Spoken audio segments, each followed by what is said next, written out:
A ver, al escuchar la palabra filosofía, la mente suele evocar inmediatamente estanterías enormes llenas de textos antiguos, acumulando polvo, o quizá debates interminables que no llevan a ningún sitio. Pues bien, en esta inmersión de hoy vamos a descubrir que es literalmente todo lo contrario. No es para nada una colección de dogmas cerrados, es un conjunto de herramientas activo, dinámico y que está en constante evolución, las mismas herramientas que la humanidad ha forjado a pulso para intentar decodificar la realidad. Es, por así decirlo, nuestro motor de búsqueda original. Y a través de este recorrido conceptual vamos a desentrañar juntos cómo hemos aprendido a pensar, a dudar y, en definitiva, a comprender el universo en el que vivimos. Vale, entremos de lleno en esto. Esta famosísima frase de Sócrates no es una simple pose ni falsa modestia, que va, establece el tono exacto para lo que llamamos la verdadera actitud filosófica, que no es otra que la humildad intelectual. Es reconocer que admitir nuestra propia ignorancia es el primer paso, un paso absolutamente innegociable para cualquier aprendizaje que se precie. Es como ser un explorador que asume que el mapa es infinito y sigue caminando con curiosidad, en lugar de ser alguien que se encierra en su habitación afirmando que ya se conoce el mundo entero.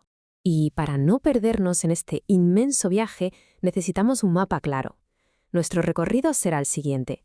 Primero, pasaremos del mito a la razón. Segundo, veremos las reglas del pensamiento. Tercero, nos preguntaremos qué podemos conocer realmente. Cuarto, analizaremos la estructura de la realidad. Y quinto, intentaremos responder qué es el ser humano. Así que, punto número 1, del mito a la razón. Este viaje arranca allá en la Grecia del siglo VI a.C., cuando el asombro ante la naturaleza hizo que la humanidad buscara respuestas de una manera totalmente inédita. Nos encontramos aquí con un contraste brutal entre dos formas de entender el mundo. Por un lado, tenemos el mito. Imaginemos intentar explicar una tormenta asumiendo simplemente que hay un gigante invisible o un dios por ahí que se ha levantado de mal humor. Y por el otro lado llega el logos, el intento de comprender esa misma tormenta estudiando leyes constantes como la presión atmosférica o la temperatura. Esto marcó un antes y un después en la historia. Y ojo, no ocurrió por arte de magia, se dio por unas condiciones sociales súper específicas, el intenso comercio de los griegos, el choque con otras culturas y sobre todo el ágora, esa plaza pública maravillosa que permitía sentarse a debatir libremente. Pasamos al número 2, las reglas del pensamiento. Porque claro, una vez que empezamos a usar la razón, no bastaba con pensar de forma racional, había que inventar manuales para comprobar si esos pensamientos eran de verdad correctos. Fijémonos en cómo la cosmovisión científica ha evolucionado a lo largo de los milenios. Es fascinante. Pasamos de una edad antigua, donde se creía en un cosmos formado por esferas cristalinas perfectas, a una edad moderna, donde Newton unifica el universo bajo leyes mecánicas súper predecibles, casi como si todo fuera un reloj gigante. Y de ahí saltamos a la edad contemporánea, donde llega Einstein con su relatividad y rompe todos los moldes anteriores, demostrando que el tiempo y el espacio dependen del observador. En el fondo, lo que esto nos demuestra es que nuestro marco para entender la realidad se está transformando continuamente.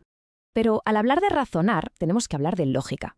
Y el punto clave aquí es entender que un argumento puede estar muy bien estructurado, parecer impecable, y aún así ser totalmente falso en el mundo real. Aquí es donde entran las temidas trampas del intelecto, las falacias.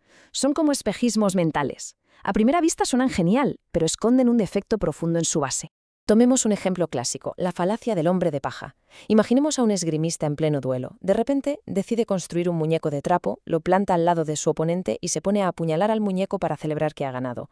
A ver, sí, ha destrozado un objeto inerte, pero no ha tocado ni un pelo a su rival real. Pues en un debate pasa exactamente lo mismo. Esta falacia ocurre cuando alguien coge el argumento del contrario, lo distorsiona hasta que suena absurdo y exagerado y ataca a esa versión falsa en lugar de rebatir el punto real. Número 3. ¿Qué podemos conocer realmente? Aquí entramos en la epistemología. Porque claro, uno se pregunta, ¿una lógica sin fisuras garantiza siempre que hayamos llegado a la verdad absoluta? Bueno, aquí tenemos un choque de trenes monumental entre dos gigantes.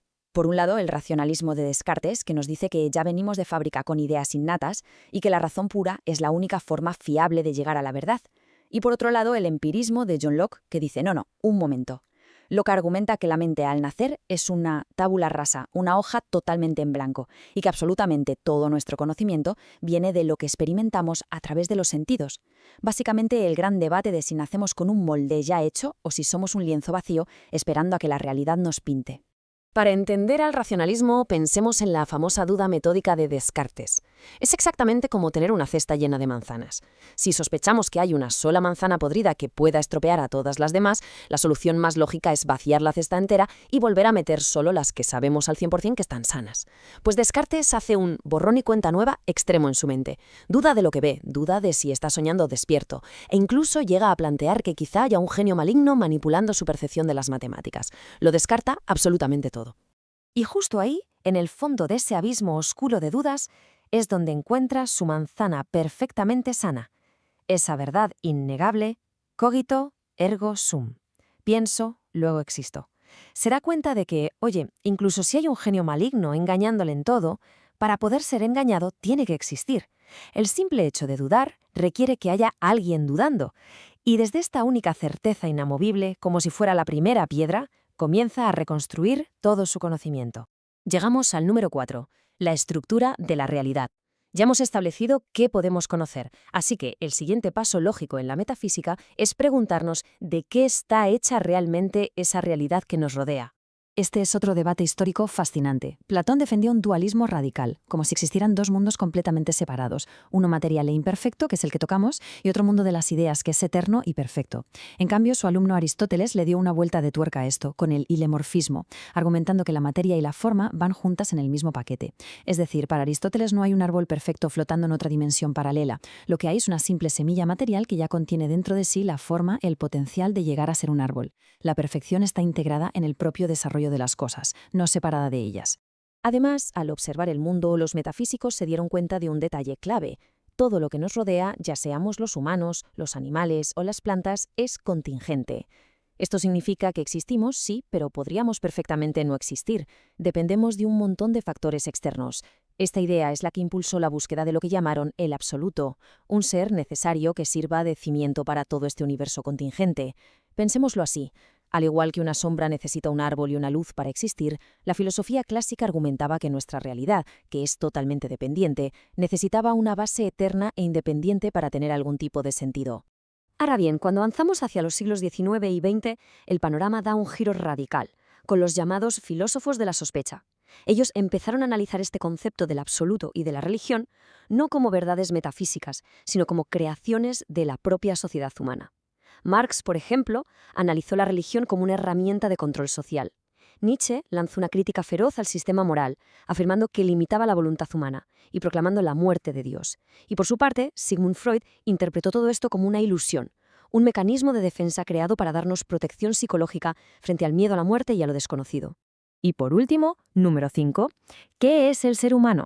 Después de haber hablado del cosmos y de ideas universales, toca girar la lupa para apuntarla directamente hacia nosotros mismos. A lo largo de la historia hemos intentado definirnos usando distintos modelos. Está el materialismo, que afirma que somos pura química y átomos, es decir, pensar es al cerebro lo mismo que hacer la digestión es al estómago. Luego tenemos el dualismo accidental, muy en la línea de Platón, que ve al ser humano como un alma eterna atrapada temporalmente en un cuerpo físico, como si el cuerpo fuera una especie de prisión. Y en medio de ambos, el dualismo sustancial de Aristóteles, que nos ve como una unidad armónica. El cuerpo y el alma no están peleando, sino que se necesitan mutuamente para funcionar.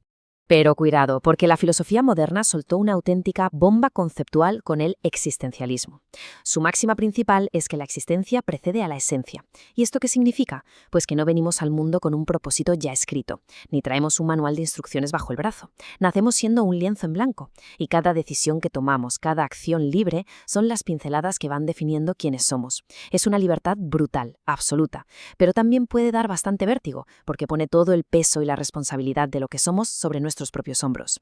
Así que, para cerrar, aterricemos todas estas gigantescas ideas en nuestro día a día. Si realmente no hay un guión preescrito y la existencia verdaderamente precede a la esencia, la filosofía deja de ser teoría polvorienta y se convierte en algo urgente y súper práctico.